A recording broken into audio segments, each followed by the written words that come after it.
The two roundtables we're doing this afternoon, one is entitled What's the Future of Water Tech?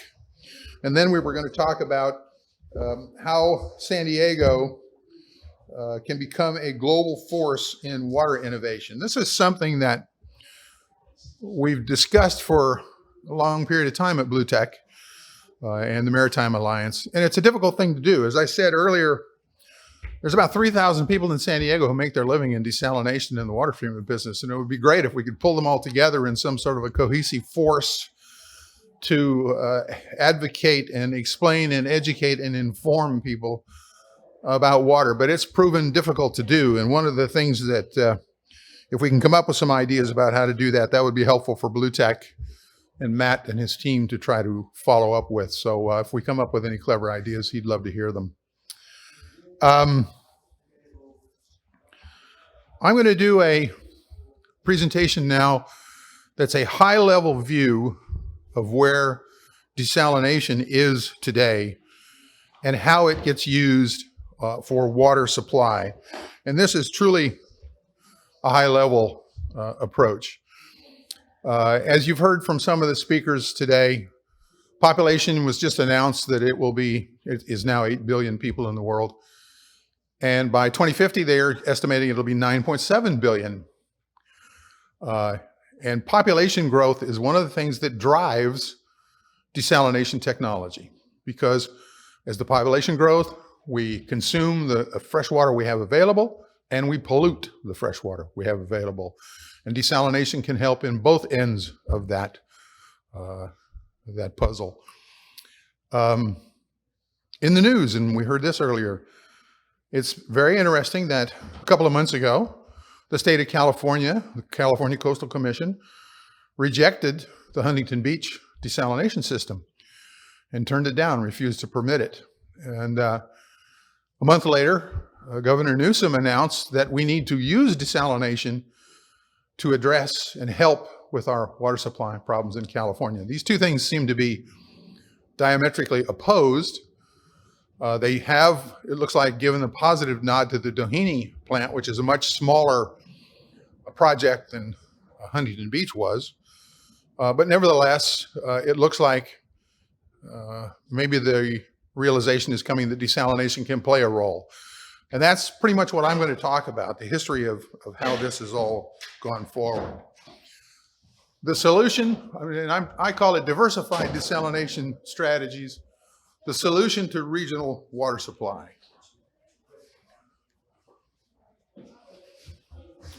And this is a fair amount of background and observations that I've accumulated over the years. So I thought I'd better spend a minute and just say where I got my highfalutin notions. Number one, I entered the business in 1969 as a researcher at General Atomic here in San Diego. And it was the fledgling reverse osmosis program that we were working on. So I've been 53 years in this business, traveling globally and talking about water supply issues. I've been to city council meetings, water board meetings. I testified before the PUC on Catalina Island. I've testified before the FTC and at various state assemblies. I've met with government agencies all over the world, including PUB in Singapore and SWIC in Saudi Arabia. And in these global water supply challenges, they're often the same. Basically, the historic sources of water are inadequate due to population growth and pollution, just what we've been talking about. Solutions to water shortage? Every place you go, everybody talks about the same thing. Let's conserve water. Let's recycle wastewater for landscape. Let's use drought-tolerant landscape plants. Let's restrict residential water usage. That's in crisis situations. And I lived in Santa Cruz County where it rains 40 inches a year. It's the only time in my life that I ever lived a place where that they actually restricted water and had cars going around making sure we weren't watering little patches of green or whatnot. Because even though they got 40 inches of rain a year, it all ran off to the ocean. They would use only well water, and their wells were getting low because of growth. So that is a technique that can be used. Reduce local crops in favor of imported foods. Cut down the avocado trees. We've done that all over San Diego. Eliminate the golf courses.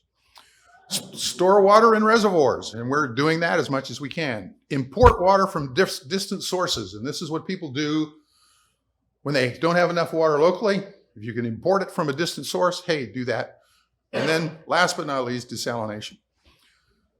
All those solutions require public outreach. You have to educate your population. So when people consider what they're going to do, they can look at all these options and maybe even come up with a few others, but then they have to go through that education process, and some do it better than others. Pipelines. San Diego and Southern California in general has really relied heavily on pipelines. The State Water Project, taking water from the Delta and bringing it down to Southern California, was invested in many, many years ago and built up and done a tremendous job of bringing water to Southern California. And there are 3 aqueducts and pipelines that help us in Southern California. One's the State Water Project, shown here. The other is the Colorado River Aqueduct, which brings water from Park, Arizona to Southern California. And then, of course, the Owens Valley water that the LA Department of Water Power tapped into many years ago and built a pipeline, which has since not being used very much because of how it's drained down the whole Owens Valley watershed. These things work, and they have worked well for Southern California, but there's a cost, and the cost is not just the building the thing, which is expensive, but eventually political influences come into play. The people whose water you're piping down don't like it. I lived in Santa Cruz, and everybody up there hated the Aqueduct Authority. And so it's a useful solution, but it has drawbacks, and not everybody likes that solution. Also, the State Water Project is the single biggest user of electricity in the state of California. It takes electricity to pump that water south. And when you pump it over the Tehachapi Mountains, right there by the Grapevine, it takes a huge amount of electricity. It is the single biggest user of electricity in the state of California, State Water Project. Desalination summary. And when I talk about desalination, I mean removing salt from water.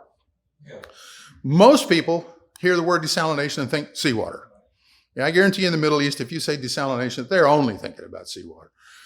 But desalination is used for brackish water, and it's used for wastewater. And desal just means to remove salt from, and it can be from brackish water or seawater or wastewater. So when I say desalination, that's what I'm talking about. Brackish water, seawater, wastewater.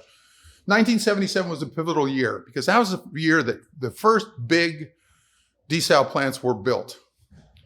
And since then, people have been using these diversified desalination strategies, trying to build a sustainable desalination innovations for drought proofing and quality of life enhancement.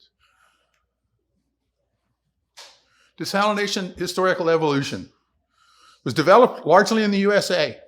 2 disruptive innovations patented with the aid of the US government, funded by US government for research. Spiral wound element was done under government, US government funded research and patented in 1964. There have been some patents since then. And the TFC polyamide membrane in 1979 by John Cadott at Midwest Research. 99% of all the desalination membranes installed around the world use these 2 innovations today. So this was great investment by the US government. First spiral wound element, cute little thing, masking tape, rubber bands, glass tube, a window screen. And this was the first spiral wound element. Don Bray and Jules Westmoreland rolled it up in the General Atomic Lab in San Diego and became the basis for this huge business that was developed. Thin film composite polyamide membrane made with oil-based materials. Polyester fabric with a polysulfone coating on top and a polyamide thin film on top of that. And that's the polyamide membrane. From that, you make these giant desalination plants. And you've seen pictures of them today. Everybody's had pictures of them. These are 2 of the biggest ones in Israel, Ashkelon and Hadera, both built by IDE. This is Carlsbad, also built by IDE, but here in San Diego. This is the Orange County Water District. It's a wastewater treatment plant. Kind of looks the same. Pressure vessels, membranes inside, both spiral elements and polyamide technology, but treating a different stream, treating wastewater. Also in 1977. And then The world's largest desalination system of any type at the time, the Yuma desalting plant, was 108 million gallons a day, represented a 20% increase in the installed reverse osmosis base at the time it was built or contracted in 1977. All three of these machines, the first large seawater system in Kingdom of Saudi Arabia, only 2.3 MGD, but the first multi-million gallon per day plant, 1977. The Orange County plant, the first one, 5 MGD, and then the Yuma plant, all contracted in 1977, all awarded to General Atomic Company here in San Diego. So General Atomic and Fluid Systems, its successor company, were major players, had major input into this whole desalination business growth. Today, the global growth in membrane desalination is rapid. 2015, there was 528 million gallons a day of seawater installed that year, 264 of brackish water. 2019 was up to 2.1 billion gallons a day, 438 for brackish water. Seawater is growing at about 21% a year. If you look at the chart or the graph, it looks like this. This comes from Global Water Intelligence magazine. They publish the statistics on this stuff and keep track of how the business is growing. Desalination concerns, and we've talked about that some today. Desal plants, if you talk to people who aren't interested in it, they'll say, the energy consumption is too high. Or it has an environmental impact. We've talked about entrainment, impingement of the plankton on the intake screens. And then people are concerned about the high salinity brine discharges. Just recently on the Doheny plant, one of the big complaints was that someone was complaining that the brine discharge from the RO unit represented a toxic waste that was being dumped into the ocean and going to destroy the ocean. And a complete misstatement, and so fallacious as to be ridiculous. There's been so many studies on brine dissipation. Sodium chloride, it dissipates so quickly, and they put distributors on these outlets. Perth did a whole study with dyes to show how quickly the brine distributor dissolved and spread. CTEX in Mexico did the same thing with dyes and overhead cameras or satellite shots to show and prove what was going on. So, I mean, it's a real stretch. And people seem to think that seawater is all the same. Seawater in Southern California is 32,000 milligrams per liter. Seawater in Kuwait is 46,000 milligrams per liter. Is that a toxic waste? No. It's just saltier seawater because they don't get as much circulation. They have a high temperature. They get a lot of evaporation, and the salt builds up. And when we put our seawater systems in Kuwait, we have to plan on that 46,000 milligram per liter feed water. And now social concerns. People are saying that only the wealthy can afford desal. They said that when we built the plant in Catalina Island. And then desal plants may displace low-income families from beach communities. So these are the kind of things that people talk about. And there's, I think most of those things can be dealt with, have been dealt with in many cases. The Doheny plant's going to have an under the ocean floor intake, so the entrainment impingement thing goes away. If you put your intake below the benthic zone, the plankton are largely untouched. I mean, I think a fair amount of this is more a concern about that first item, which energy consumption is too high. You don't have to burn fossil fuels to run seawater plants. You can run them with any power you've got, including solar, wind, wave, hydroelectric, and subsurface. That is, put the unit below the surface and let the pressure of the ocean drive the process. Doesn't have to be fossil fuel. Innovative solutions. The climate changes and so does desalination. And frankly, that's what we've been talking about all day. Everybody here is talking about the papers we've had have talked about changes to this desalination technology, innovations, improvements, enhancements, alternative energy efficiency. The energy consumption of seawater plants has gone down remarkably since 1977. The energy recovery devices, the isobaric devices introduced in 2000, knocked it down about 35 to 40%. Tremendous innovation, particularly the ERI device. And desalination is basically changing. Costs have been reduced remarkably. New membrane improvements. I talked about Eric's improvement with the nanotechnology. Other companies have made improvements. And operating improvements have been made. And in fact, Sabir was talking about his technology, and there are companies that are doing that and applying it directly to desalination plants. Gradient is one of those companies. And there was a startup company called Synata, run by a bright young man named Mike Dixon, PhD from Australia.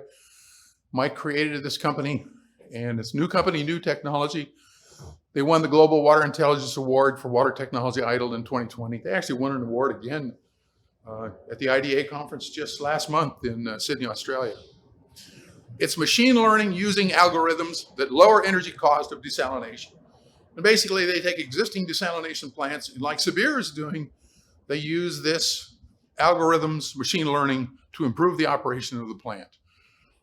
They take the raw data input, they go through data cleaning, training machine learning, optimization algorithms, validation, and then optimize outputs. And if you look at this slide, you can see that the energy consumption not using their system is the red lines, and the green lines shows what it was when they used their technology to help operate that plant.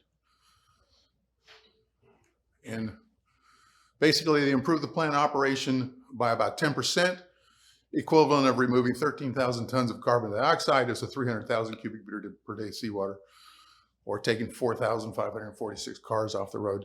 Everybody puts things in those kind of terms these days because it is directly, it means something to a lot of the folks who are not desalination people, but who are concerned about these kinds of issues. The value of desalination to secure water supply. This is really the key. Desalination provides a new supply of locally sourced water without relying on inputs or rainfall. It drought-proofs your area. Once the new water is in the system, it can be used the second time via a wastewater, recycle, or recovery RO system. You can do it for landscape irrigation, or if you use one of the systems like Orange County, for drinking water.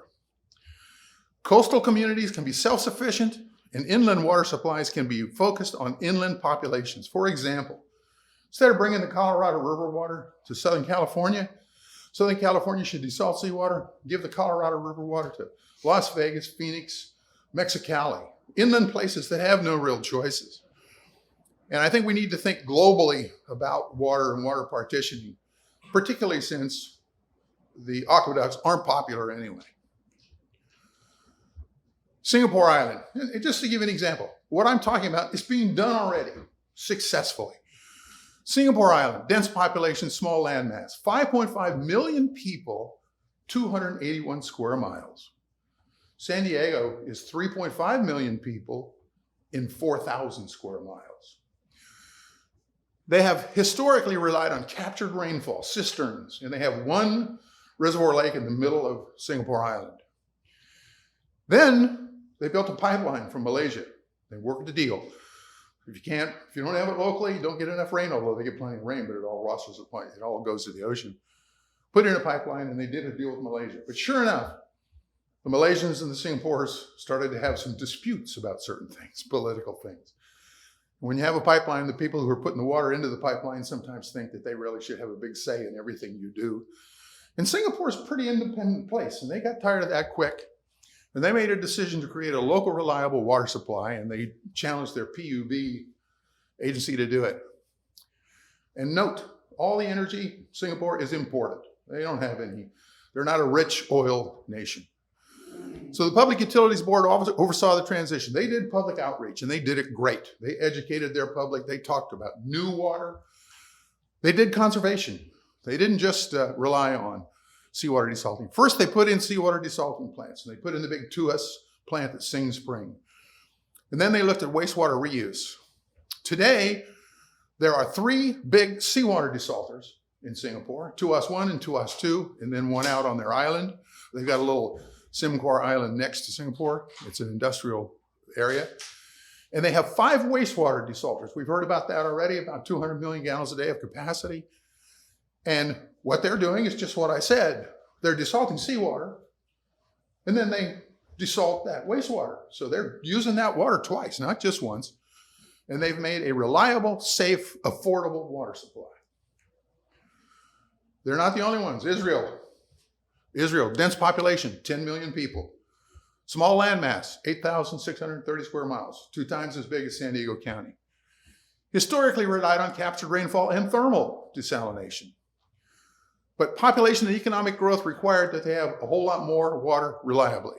And by the way, all their energy is imported. They're not oil rich. The government also oversaw the transition. They now have 5 large seawater desal plants built in 10 years, probably 20 years now. Ashkelon was first and largest. I showed you pictures of it. Hadera, Palmahim, Sarek, and Ashdod all followed.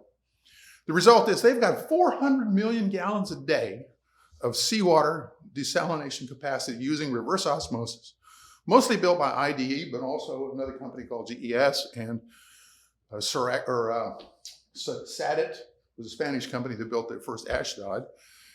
But IDE also builds plants not just in Israel, but they built Carlsbad and they built Santa Barbara. And so IDE is a big part of that. Mark Lambert, who was here, there's Mark.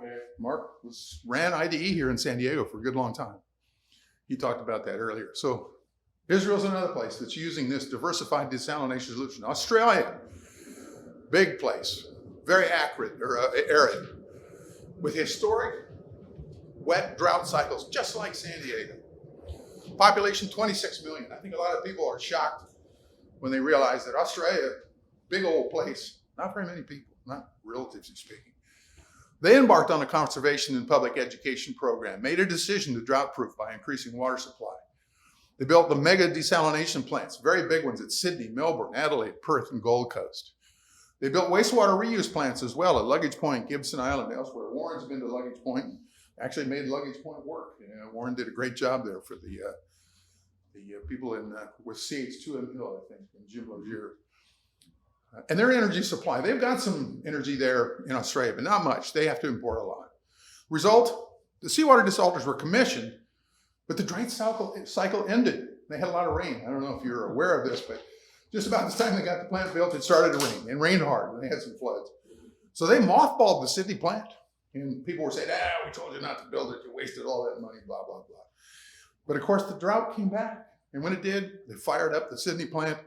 Since then, they built more plants, and they built 3 in Perth, Australia now. So Perth, because it's a lot like San Diego, much drier, they've added 3 desalters in Perth.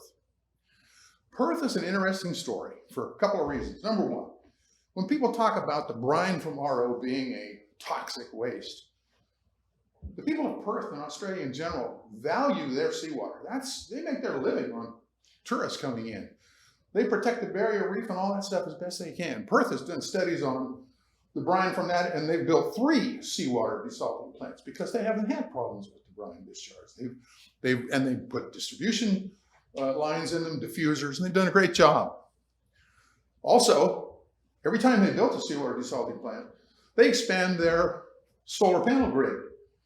They put enough solar panels on their grid to make up for the energy they need for these desalination plants. They don't direct couple solar panels to the RO. They put it in the grid so that at night they can keep running off the grid, but at night it's not being funded or powered by solar panels. So Australia is another example.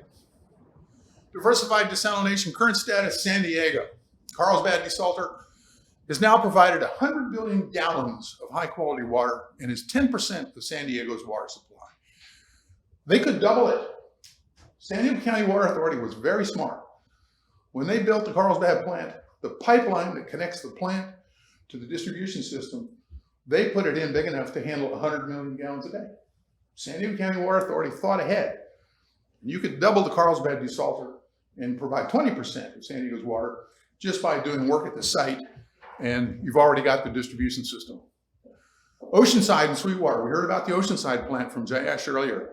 And Sweetwater. These are brackish water desalters. They've been in for 20 years. They produce 40 billion gallons of water. There's not a lot of groundwater in San Diego, so that's not a great solution. But it works. It's part of the picture. The Padre Dam wastewater system will go online in a few years and add another 25 million gallons a day of additional water, and this is wastewater recovery. The City of San Diego Pure Water Project should add another 60 million gallons a day if they build it, and that's not decided. They are putting a demo plant in at Point Loma, and if you from San Diego are familiar with the Point Loma outfall, it's one of the few places in the world that takes raw sewage, filters it only, and dumps it off the coast. There is no secondary treatment at the Point Loma outfall. There is no activated sludge, extended aeration like there is in most places. They only filter it and dump it. And they've been in trouble for this. They've had a couple of fines, whatnot. So what they're doing is they're putting in a pilot unit that puts in an MBR and then an RO at the end of that so that they can recover that water. And actually it'd be a great solution because MBR is a good alternative to extended aeration and will provide an excellent quality of water for the wastewater RO to treat. And they're looking at that, but they're just starting now. So the diversified approach is giving San Diego a sustainable, drought-proof, reliable water supply. New York Times wrote an article on October 21st and basically said all of this. They said they used to rely on imported water, had an aggressive program of conservation and recycle, talk about stormwater use, and we'll talk about that in a minute. And during the current drought, San Diego has been better prepared than other areas of California. And that's all true. If you watch the news at all, we haven't been under restrictions in San Diego. And a lot of that's because they did some planning ahead, but also because we get 10% of our water from the desal plant. Conclusion, desalination is a tool. It's changed and improved over the last 50 years. As we heard in here today, it could improve a whole lot more. Desalination offers the benefit of a diversified, drought-proof water supply. And desalination can be part of a sustainable, reliable water supply, enhancing the quality of life, including combating wildfires and seawater rise. I got to tell you, seawater rise, that's almost frivolous on my part for mentioning it, because you're never going to pull enough seawater out and desalt it to keep the seawater level from rising. But you're going in the right direction anyway. You're taking it out of the ocean and you're using it on land. And so you could argue you're fighting seawater.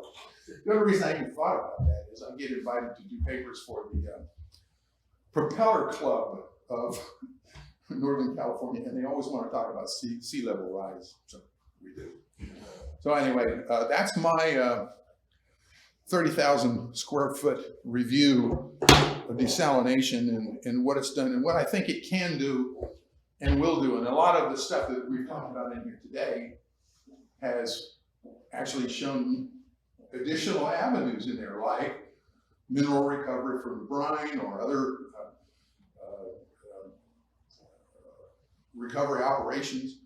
And so I think there's a whole lot and improvement of the processes. We've had a whole number of folks that have talked about how they're going to combat fouling and that sort of thing. And I think all of that will have a benefit. So that's kind of a summary of everything we've talked about today with a couple of other things. And I'd like to throw it open to Eric right now and let Eric make any comments he would like to make as they follow up to what we've heard today and or disagree with me, whatever you choose. Eric?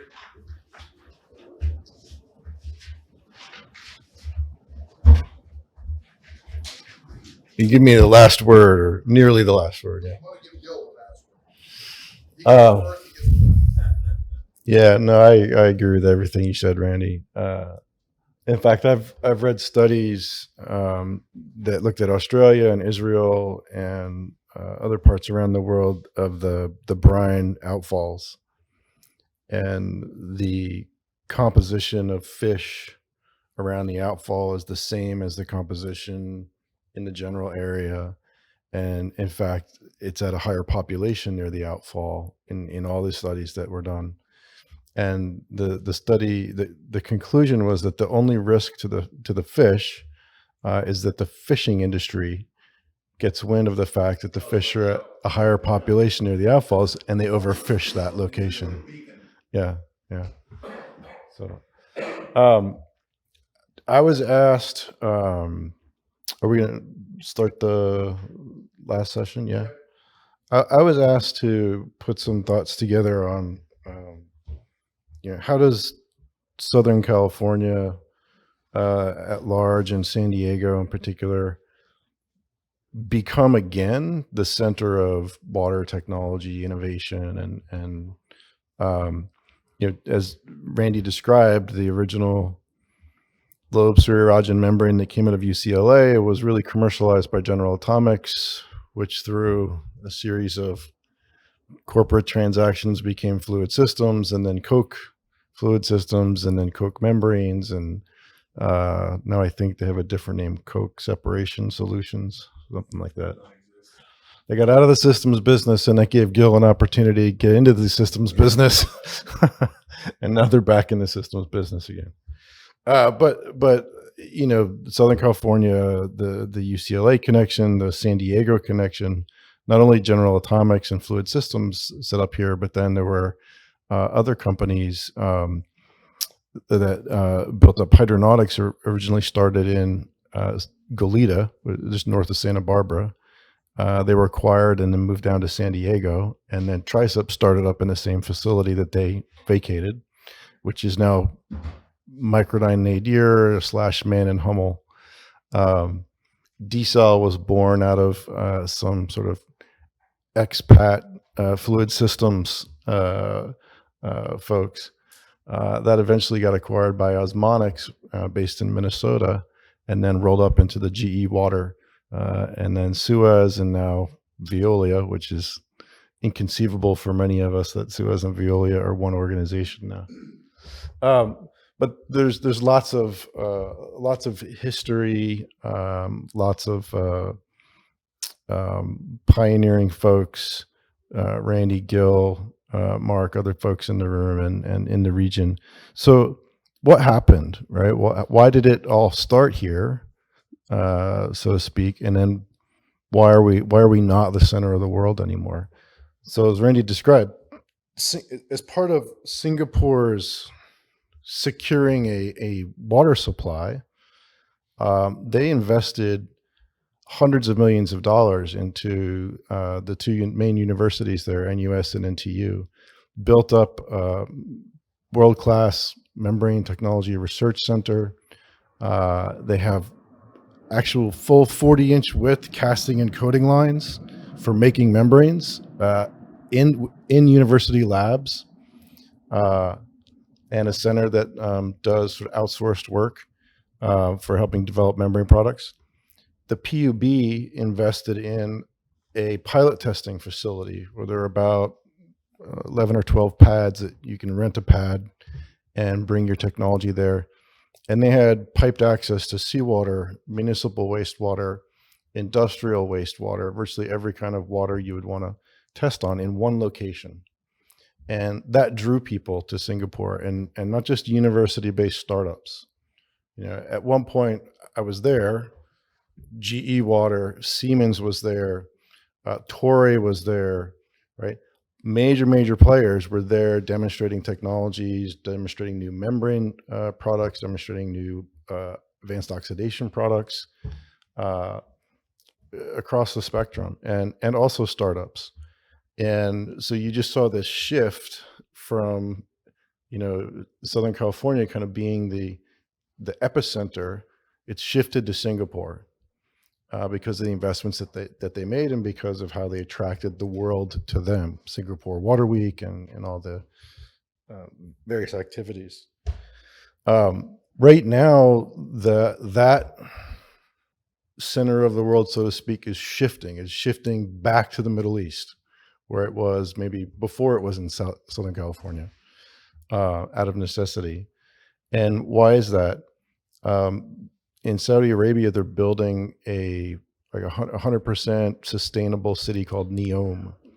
They're going to do seawater desalination to zero liquid discharge. And it's not that they won't have any liquid streams going off site besides the water, the drinking water.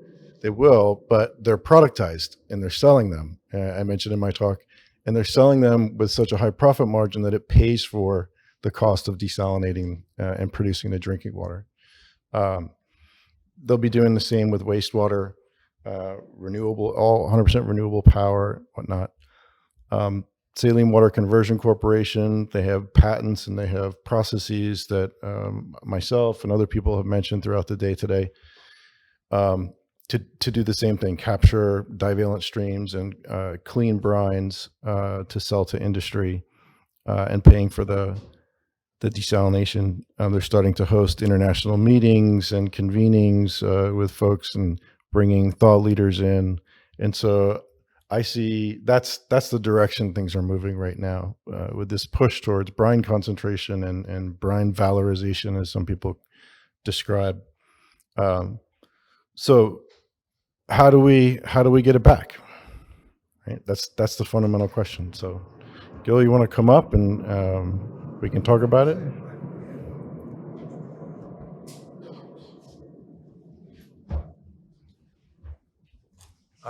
I think the message we got for all these places which have brought up the center of desalination like Singapore or Saudi Arabia is the government and the money came in, and that brought in industry so that then made other things possible.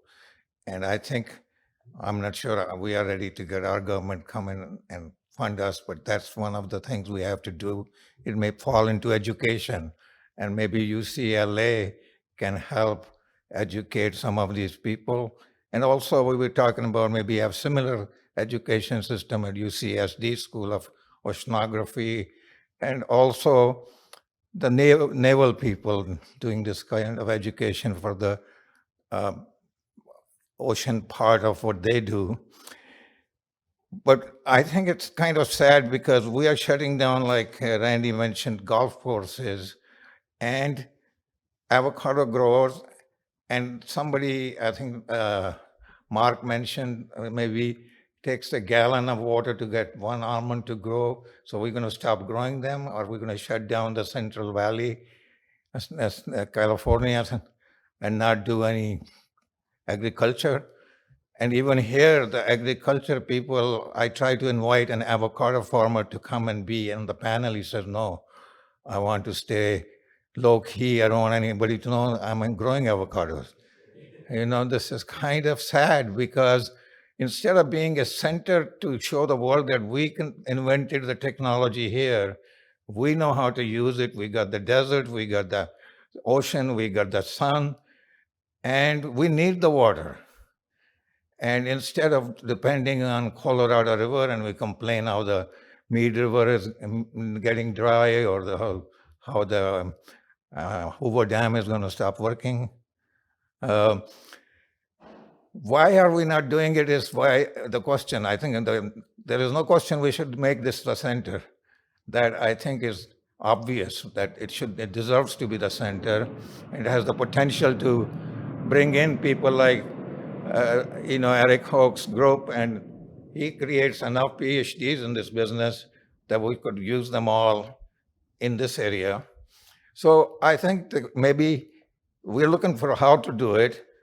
We know why we need to do it, and how to do it means some kind of political and educational effort to create that feeling that this area, like we are saying it, if everybody in San Diego said the same thing, something will happen. So I don't know. We form a desalination party or something. Thank you very much, Gil. And anybody else like to say something? I have an idea. Sure. And especially, Into the microphone. I'm happy Eric is here. So we all know about Naui and Peter Fisk's group, and I think he's got, what is it, 100 million or so? From, I don't remember which government agency, but, and I've met Peter and spent some time with him as well. What about asking Peter and his group to do I hate to use the word feasibility study, but to take a piece of the pie and explain why San Diego should be the hub, and go back to his government funding sources and essentially instruct them to leverage your group, leverage his group. When you graduate a PhD, tell them that they can go off, but they have to spend 2 years in San Diego first before they go to real work, right? And, we're going to stay here, but so that, look, that's just an idea. Peter's pretty well connected. He's got federal money. You're on his advisory board, as he's asked me to a couple of times. This is just an idea. I agree, by the way, that San Diego should be the hub again. No doubt in my mind. This is where it is. Gil's point about we live in a desert. with access to water. And we should turn off the Colorado River valve that comes to us and force ourselves. That would do it, right? And Yeah. so anyway, I'll stop with that. Yeah, I think those are the things, when we will have to do it, it will happen. And we have a lot of room for interns from your place. So for anybody who doesn't know, the Mark is referring to NAWI is the National Alliance for Water Innovation. It was initially $100 million of funding from the U.S. Department of Energy, and the DOE called it the Water Energy Nexus Desalination Hub. Right? NAWI was the acronym for the team that won the competition for the $100 million, and that team comprised Lawrence Berkeley National Lab, the National Renewable Energy Lab in Colorado, Oak Ridge National Lab in Tennessee. And initially there were 19 universities, of which UCLA was just one. And there were a handful of industry partners. Now I think we have over 1,500 alliance members and hundreds of industry partners, over 20 universities, and still the 3 main national labs. We received an additional $10 million in funding from DOE, and essentially a guarantee to be able to spend the money through year 6. And in the next year or so, we'll go through a review process with the DOE to see if we can get another $100 million. Now, in addition to the DOE's $100 million or 110, we had an initial commitment from the state of California, some combination of the California Energy Commission, Department of Water Resources, and State Water Board for somewhere around 30-ish million of matching funds, non-federal funds. And so within this context, DOE requires, when they give you $1, they require you to put up 35 cents, basically, or 35 cents of every dollar. So actually it's 65 cents from the DOE, 35 cents from someone else. And so the California funding has been critical in meeting our matching funds. The main mission of NAWI is to bring the cost and energy demand associated with treating non-traditional waters, so seawater, brackish water, wastewater, into, in DOE terms, pipe parity, which means sort of on par with what's your main water source today, cost and energy, and what's the next closest one. You need to be on par with the next closest one. That was the original DOE vision and sort of mission for this. So that's background. To respond directly, yeah, I think we should ask Peter and Megan and the leadership to go to DC and ask for more money to build something that can be self-sustaining, right? $100 million to fund research isn't self-sustaining, right? $110 million to fund research and build a world-class pilot testing facility like they have in Singapore, right? Which would draw in big companies and small companies, right? To do the testing, and they don't have to be on the other side of the world, out of the time zone. The cost of going over to Singapore is not small. And it's a long trip. So if we had that here closer to home, that would be an attraction. Right? So that's one thing to think about. Just to close a little bit, Peter's in Berkeley, so he's actually in our state. It's not like He's at Lawrence DOE Berkeley. in DC. He lives in Oakland. Yeah, and Peter actually lives It's in easy Berkeley. to go grab. Yeah, and he's on staff at Lawrence Berkeley National Lab. And the industry could also use that facility for pilot plant testing, developing new things. Like now they have to go to Port Hueneme and places like that, or even Bureau of Reclamation. So if this was in San Diego, where not only it's being used for that, but also for educating people from community colleges, from University of San Diego, etc., the California system, who could have courses and degrees being offered on this subject. I think this has to come from education as well as necessity, because we need to educate people to be able to stop this. Food is part of water. We don't have water, not just for drinking, but food and growing crops. And nobody seems to care if the things shut down. So we got to stop that. So I think this is a good idea to bring in some serious money to start a nucleus, and that would add to more facilities.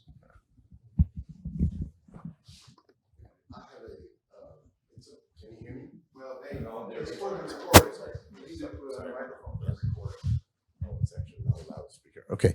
So one of the other things, I mean, I've been to Texas and other places and further outside the US, NEOM and places like that, there are a lot of incentives to bring in startup companies to set up shop and expand manufacturing facilities and whatever. You're the best person to answer this because you've done this. How does San Diego County and this surrounding area, if somebody wants to come and set up shop here, what are the incentives available to them in general? I would add, and what are the disincentives? Right. Yeah, well, very good. Right. I don't think there are any incentives available because it's not a economically, bad area. Those are not normally given to where they want to bring in more industry and so on, free land and so on. We're working on a deal like that in Texas. But here, I don't think there is such incentives available and actually make it more difficult for you to come here. One of the things from the slides I presented is if you notice in a lot of those places, it was the government that instituted the effort. In Singapore, it was the government that said we have to do this and encourage PUB to do what they've done and take the role they have. In Israel, it was the government that made the decision. In Australia, it was the government that made the decision. And even in Saudi Arabia, the whole SWIC program and all that is funded by the royal family, and it's because they know how important water is, and they spend money like crazy to make sure that they are can provide the water for their folks. The Maritime Alliance BlueTech Week has tried to get the city of San Diego interested in. In fact, we made a proposal to create a pilot site on property on Harbor Island where Fluid Systems used to have their pilot units. In fact, there's a well there and a seawater well that was perfectly, I mean, we used it all the time, and we were trying to get interest in that, but it really it didn't catch hold. And we had meetings with Mayor Faulkner when he was mayor at the time, and he seemed to have some interest, but somehow or another, it really just hasn't gained the momentum that we need, and I'm not exactly sure how to overcome that. I think Matt's young and energetic and is willing to take on the chore, but I don't think that's going to make it any easier. So it's one of those things. Anybody else? Yeah, Warren.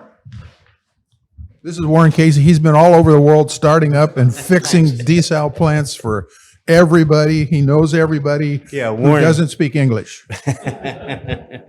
Yeah, my name's Warren Casey with LG Nano H2O. In regard to bringing things back to San Diego, and I live in the service world and troubleshooting and whatnot, and nobody really calls me when everything's working right. So, but I do see a lot of, in terms of bringing technology. Well, first of all, if I had a problem, I would be glad to go to you three guys and get input about a problem. But what are your thoughts about training? Just flat out training, operation, for seawater desalination or any kind of desalination system, because that's, from my perspective, that's one of the biggest problems. The technology's there, the science is there, but they don't know how to operate it.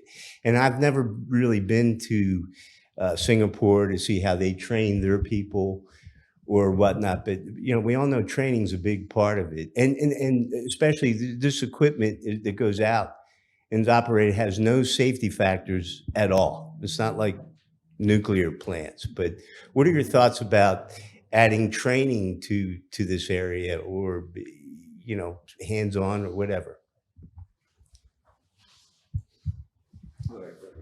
Well, I can tell you that, and I was remiss in saying this, when we talked about building a pilot system here in San Diego, we also talked about a training center. And we thought that would be a good idea because we agree completely that a good robust training center, taking advantage of the fact that there's all this desalination know-how in San Diego, that it would be a great opportunity. And again, somehow or another, we weren't able to pull it off. And it may be time to take another shot at it, particularly now that Governor Newsom is making the right kind of noises about desalination being a part of it. Maybe it's time to try to make some of that happen, but using the state of California or federal funds. I'm not exactly sure how to make it all happen, but I mean, you're absolutely right, Warren. Training has to be a part of it. I think it can start at the community colleges where they can give a training how to operate. You know, they're looking for always what kind of people the local businesses want trained to be working in their companies. We've been asked that. So this could be, you know, with the help of Eric Hoke and UCLA type of course curriculum, we could be instituted in all UC community college systems, because they have to learn the basic technology. Because when we train them to run these, they just kind of superficially know this. And so if we have these already pre-educated people with some kind of certification, then they can be further trained to actually operate and run the systems, which is very badly needed. We understand this because we have to send our own people who are busy manufacturing to go and train people in the field. We like to see them already be there so they can run them properly. And we always tell operators, trained operators make us look good because they run the systems well. I think training is a great idea. There's in the water industry, there is what people sometimes refer to as the silver tsunami, which is the baby boomers all having, you know, moving on from working in the industry, and the brain drain that's occurring because of that. So, and it's really at every level. So I could see the need for not just operator training, but, you know, process engineers to be trained to be able to do what you do. I meant. I mean, not just operator training, but that too. Well, Warren is too humble, but he has saved many membrane companies from going out of business, from lawsuits, from failed installations, because of how good he is at what he does. I think including NanoH2O at one point or another. And I'd go even beyond that to think about integrating some kind of a design institute with continuing education credits, because what I've seen, with the exception of Gil, a lot of really poorly designed RO plants, inadequate pretreatment, the wrong hydraulic design, set up at the wrong recovery for the water chemistry. And when somebody has basic knowledge and a tool like a design software, you can easily, after the fact, see this was fundamentally the wrong design for this water chemistry. And Arian and I and Subir were in business for many years, correcting a lot of those design mistakes. So I'd say at every level, you know, there's room for training, for education to support the industry. One of the things that I think is interesting, David Revley, the elegant English gentleman, was talking about Saudi Arabia and how knowledgeable they are about desalination because they have all these plants installed. They have built a new facility, which is a training and desalination headquarters about an hour outside of Jubail. And they hired 3 Americans to come and educate them about how to set up a whole desalination program. And I think it's because there's a lot of seawater desalting installed in Saudi Arabia, it really isn't where the knowledge is. The knowledge is in the places that have developed the membranes, developed the techniques, written about them, tested them, gone out in the field and fixed them in all sorts of weird places. Not just running plants in one location. One of the things I learned early in my career, you get people who work and run one location, and maybe they run 5 different plants, but they're all the same because it's all the same water. And so they learn to do the same thing for every problem. And then you send them somewhere else where the water's different, they do the same thing and it doesn't work. And it's like you were just saying that they had a process approach that was wrong. And we see this a lot. Warren has seen it. We had a company called Aquamedia, and they all did everything in the Silicon Valley area, but then they put a plant in Texas and a plant in Arizona and a plant in, I think we had them all over, including outside the United States. And the guys who went there to run them did the same things they did on the waters in San Jose, and it didn't work. And we had to re-educate them and hire new people and all of that. So it is an interesting thing. And that knowledge does reside in San Diego because there's so many people who have spent so much time all over the world dealing with all kinds of waters. And somehow or another, we need to coalesce that and bring it together. What I'll try to do is summarize all of this and sit down with Matt and the Maritime Alliance folks. They do have connections with the city of San Diego and with the state. And Matt's actually had some good connections with the federal government, Department of Commerce.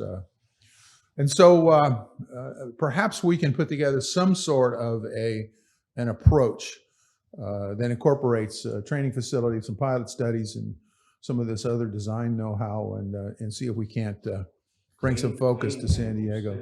This area. Yeah, true. The whole, there's so many boutique chemical companies that are focused on this business that started in San Diego. You're right, pressure vessels too. So it is a rich environment, and it should give us a good opportunity. We got to pull it together. We weren't able to last time. Maybe we can do something different this time. And maybe, like I say, if Governor Newsom and some of the other Coastal Commission folks are changing a little bit and thinking desalination may be a part of the overall picture, maybe we can get them to join us, because I do think we're going to need some kind of government help to pull it all together, as they did in Australia, Israel, Singapore, SWIC, Saudi Arabia, other places. Yeah, I agree. I think one of the points that in the process design area, I used to do training, seminars. I did this for 20 years, 3 times a year, and for 2 days, 16-hour seminar. So one of the things I used to tell them is reverse osmosis is a deceptively simple process. You look at it as a pump, the membranes, we got it. And then you find out there's such a thing as recovery and flux. And you overflux, what does that mean? So you could study all this, and people would forget that just changing the pressure to get a little more water is not a good idea, because that changes the recovery and that causes fouling. So there is a lot of little details in the process design and engineering and understanding how everything is critical that must be brought to the training, people being trained. Otherwise, they kind of know it, but this science behind it, the details behind it make the difference. Anyone else? Comments, suggestions? I have a big one. Chris Ward. I'm gonna speak up. You're not a desal guy. Are you? Are you? Well, I mentioned this to actually Mayor Gloria once, right? Okay. Yeah, Oh, good. and San Diego has this moniker as America's finest city, right? Which means really not a whole lot to anybody. But being that we are a maritime city, but we're also a water city, it would make sense to remoniker the city's name around that, right? So America's water city or America's ocean city or something like that. I've been talking a little bit with some folks around about how we would approach it. It'd have to be a grassroots thing. There'd be a lot of competition from biotech and other people to say, what would it, why aren't we America's biotech thing? But the thing about water and the ocean is it's long lasting, right? It's always going to be an issue, right? So there's always going to be industries associated with it. But what Mayor Gloria said to me when I brought it up, he goes, well, you have to get in line with everybody else who wants to rename the city, right? So, but I think we have a good case, right? Because water would connect to biology. Water would connect to the ocean, the Navy. It would connect to just about every other industry we have. So I guess my challenge to everybody is think about that. Think about how we might approach it. It'd be grassroots. You have to write to your local city council officials and everybody, and just kind of start the movement. But maybe I'll just throw that out there and see what people say. Thanks, Chris. And by the way, if anybody thinks of something after this meeting's over, or if you come across an idea, Matt Clausen's approachable. I think you all know how to get a hold of him. Let him know and fill up the pipeline. would you like to say something? Oh, yeah, I could. I was actually gonna ask, is Matt here? Who is Matt? 'Cause I should have known. Matt is the guy who organized this whole event. He's in the other yes, room. of course. He's in the other room right now with red hair. That's how green I am. Okay. He's here. You're not green, Roger, you're blue. That's right. Thank you. I met him this week. Okay, well, if there's nothing else, thank you, everybody. I appreciate all your time sticking with us. Yes, Roger? Thank you. As a neighbor here, I grew up in Imperial Beach all my life. My dad was Junkman John. He was Junkman down in South Bay. And so I know Western Salt very well. I know the history, the land sold. I know who owns it now. But as far as I know, it's still a functioning salt operation. They have the salt ponds. They have the salt big mountain. Everyone see the white mountain down there? You can see it. It's a huge mountain of sea salt. Does the beneficiation of salt, is there any economic factor in the beneficiation of salt? And then also having the South Bay easily connected to a 12-foot diameter ocean outfall, does that make my hometown area, that existing Western Salt location, a candidate to draw source water and then export brine either as a salt product or the waste stream? I don't know if that's a proper term, through the outfall. Does that model work? Because I'm ready to dedicate a lot of my time to such effort. It might have some merit. For years, Cedros Island, which is one of the islands in the Mexican chain off the coast, has made salt on that island using reverse osmosis to pre-concentrate, and then I think they have electrodialysis to do the final step. And then they, of course, spread it out and let it dry in the sun and have gangs of people collect it and put it all together. So I don't know. I don't know if anybody's ever thought about using that whole Western Salt operation. It's a good Also, point. the Otay River Valley, the Western Salt location is at the foot of Otay Valley, which Lower Otay and Upper Otay drain. Yeah. It's not that far. And I know with the, I know it's improv, but we've called it the toilet to tap, and I got to get the right language down lately. But their approach is to pipe to San Vicente, a desalinization facility in that location could easily pipe into Lower Otay. That's a good point. Let me know. I'm ready to jump on board and give it all I got. Okay. Thank you very much, everybody. Thank you.